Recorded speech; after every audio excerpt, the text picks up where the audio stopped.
Fundamental analysis आखिर ये होता क्या है फंडामेंटल एनालिसिस। सो इस चीज को हम इस वीडियो में सिंपल एग्जांपल से समझने वाले हैं, यानी आपको सही तरीके से एकदम क्लियरिटी में सारी चीजें समझ में आने वाली हैं। और इसके साथ साथ हम ये भी समझने वाले हैं कि फंडामेंटल एनालिसिस का मकसद क्या होता है, फंडामेंटल एनालिसिस किसके लिए होता है, यानी कौन कौन इसका इस्तेमाल करता है, क्या ये आपके लिए भी है या फिर नहीं है। इन सारे सवालों के जवाब आपको एक एक करके इस वीडियो में मिलने वाले हैं। लेकिन इस वीडियो को स्टार्ट करने से पहले मैं आपको एक बात बता दूं कि ये वीडियो बहुत ज्यादा डेप्थ में नहीं होने वाला है। इस वीडियो में आप सिर्फ फंडामेंटल के बेसिक के बारे में जानने वाले हैं, जैसे कि फंडामेंटल होता क्या है और उससे जितने भी रिलेटेड कॉन्सेप्ट्स हैं उन चीजों को क्लियर करने वाले हैं। फंडामेंटल एनालिसिस करते कैसे हैं ये हम आने वाले वीडियो में देखेंगे। इसमें हम सिर्फ बेसिक्स के बारे में जानने वाले हैं, क्योंकि अगर हम ज्यादा गहराई में जाएंगे तो हो सकता है कि आपको कंफ्यूजन हो, क्योंकि फंडामेंटल एनालिसिस करने के लिए इसमें बहुत सारी चीजें होती हैं समझने के लिए। सो ये वीडियो खासकर नए लोगों के लिए है।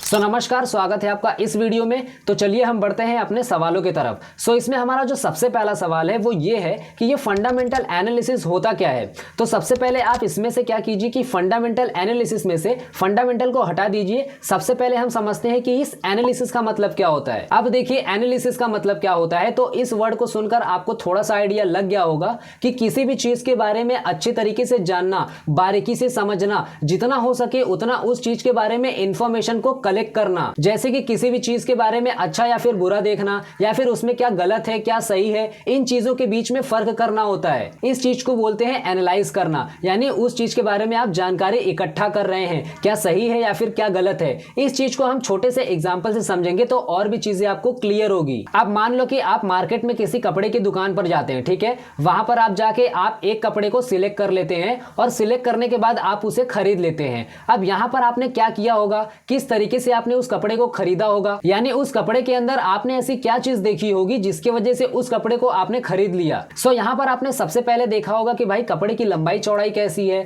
बाद में आपने देखा होगा कि भाई उसका कलर कैसा है, फिर देखा होगा आपने कि उसकी जो क्वालिटी है वो बढ़िया है या फिर नहीं। इन सारी चीजों को आपने सही तरीके से, अच्छे तरीके से और बारीकी से देखा होगा, यानी बारीकी से आपने सारी चीजों को एनालाइज किया होगा। बाद में आप उस कपड़े को खरीदे होंगे, इसी को बोलते हैं एनालाइज करना। ठीक इसी तरीके से हम यही सारी चीजें फंडामेंटल एनालिसिस के टाइम पर करते हैं, यानी जब भी हम स्टॉक मार्केट में किसी भी कंपनी का कोई भी शेयर खरीदते हैं तो यही सारी चीजें हम उसमें नोटिस करते हैं, जैसे कि आपको कौन सा शेयर्स खरीदना है, किस कंपनी का शेयर्स खरीदना है। और मान लो कि आपने किसी कंपनी को चूज कर लिया कि नहीं भाई मुझे रिलायंस कंपनी का शेयर्स खरीदना है। सो आपको उसी कंपनी का शेयर्स क्यों खरीदना है, आपको बाकी कंपनियों के शेयर्स क्यों नहीं अच्छे लग रहे हैं, आपको सिर्फ रिलायंस कंपनी के शेयर्स क्यों खरीदने हैं, क्या आपको उस पर ट्रस्ट है, आपने जिस कंपनी को सिलेक्ट किया है उसमें ऐसी क्या खास चीज है जो कि बाकी कंपनियों में नहीं है, क्या वो आपको इन फ्यूचर में ज्यादा रिटर्न दे सकती है, इसके वजह से आपने सिलेक्ट किया। सो इन सारी चीजों को एनालाइज करना होता है सही तरीके से, यानी अच्छे तरीके से सारी कंपनियों के बारे में जांच पड़ताल करना होता है। जितना हो सके आपको उतना इंफॉर्मेशन लेना चाहिए। और सबसे इंपॉर्टेंट बात यह है, यह देखना होता है कि कंपनी कितने साल पुरानी है, जेन्युइन कंपनी है या फिर फ्रॉड कंपनी है, कहीं आपका पैसा लेके तो नहीं भाग जाएगी, और उस कंपनी का प्रॉफिट और लॉस का रेशियो क्या है, इन फ्यूचर में आपको कितना परसेंटेज प्रॉफिट मिलेगा या फिर नहीं मिलेगा। इन सारी चीजों को चेक करना होता है। उस कंपनी का मैनेजमेंट कैसा है, उसका परफॉर्मेंस कैसा है, यानी कंपनी किस तरीके से काम कर रही है, सही तरीके से काम कर भी रही है या फिर नहीं कर रही है। जब आप किसी कंपनी में पैसा इन्वेस्ट करने से पहले इतने सारे सवालों के जवाब इकट्ठा कर लेते हैं, तब माना जाएगा कि आप अच्छी तरीके से फंडामेंटल एनालिसिस को किए हैं। सो मेरे हिसाब से यहां पर आपको फंडामेंटल एनालिसिस क्या होता है ये चीजें आपको अच्छी तरीके से क्लियर हो गई होंगी। अब हम बढ़ते हैं अपने अगले सवाल की तरफ, जो कि ये है कि फंडामेंटल एनालिसिस का मकसद क्या होता है। सो फंडामेंटल का मकसद होता है कि इसके जरिए आपको अपना ज्यादा से ज्यादा प्रॉफिट बनाना होता है। अब वो कैसे,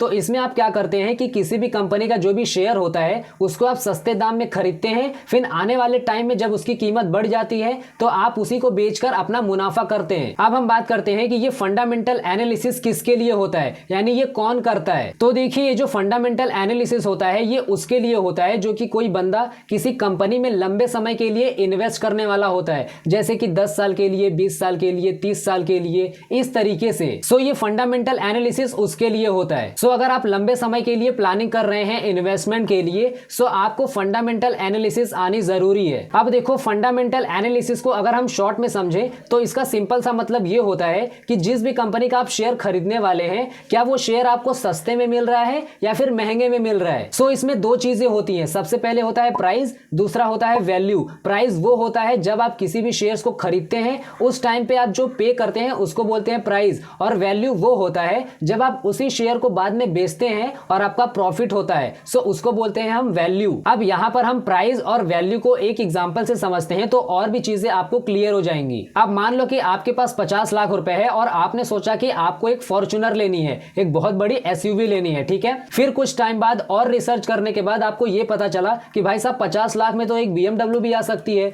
जिसमें कि लग्जूरियस भी काफी ज्यादा है और फीचर भी काफी ज्यादा है फॉर्च्यूनर के मुकाबले, और साथ ही साथ आपको BMW का ब्रांड में मिल जाएगा। हाँ, भौकाल थोड़ा कम हो सकता है फॉर्च्यूनर के मुकाबले, लेकिन BMW में आपको लग्जूरियस भी मिल रही है, ब्रांड का नेम भी मिल रहा है, काफी ज्यादा फीचर्स भी मिल रहा है। ये सारी चीजें फॉर्च्यूनर में कम देखने को मिलती हैं। सो यहाँ पर आपने सोचा कि मैं फॉर्च्यूनर की जगह BMW को ले लेता हूं, ठीक है। सो यहाँ पर आपने क्या देखा कि दोनों गाड़ियां मिल रही है 50 लाख में, लेकिन आपने सिर्फ BMW को ही क्यों खरीदा? क्योंकि उसमें काफी ज्यादा फीचर्स हैं और भी चीजें आपको मिल रही है जो कि फॉर्च्यूनर में ऐसा नहीं है, इसलिए आपने BMW को खरीदा, ठीक है। यहाँ पर आपने क्या देखा? यहाँ पर आपने प्राइस और वैल्यू को देखा। ठीक इसी तरीके से जब भी आप स्टॉक मार्केट में इन्वेस्ट करते हैं, जब भी किसी भी स्टॉक को आप खरीदते हैं, तो आप यही चीजें देखते हैं कि उस स्टॉक को लेने के बाद आपको कितना रिटर्न मिलेगा तो कितने सालों में मिलेगा, 10 साल में, 20 साल में, यही सारी चीजें आप देखते हैं। इसलिए आप अच्छी कंपनी को सिलेक्ट करते हैं, अच्छे तरीके से सारी चीजों को देखते हैं कि उसका शेयर्स कैसा है, कंपनी कैसा है, इसके बाद ही आप डिसीजन लेते हैं। सो आई होप आपको सारी चीजें अच्छे तरीके से क्लियर हो गई होंगी। अगर आपको नहीं समझ में आई होंगी तो आपको इस वीडियो को वापस से देख लेना है। अगर आपको स्टॉक मार्केट के बारे में जानना है, शेयर मार्केट के बारे में जानना है, सो इस वीडियो का लिंक मैं आपको आई बटन पे दे दूंगा, आप जाके वहां पर देख सकते हैं। सो फिर मिलते हैं हम नेक्स्ट वीडियो में, तब तक आप हंसते रहिए,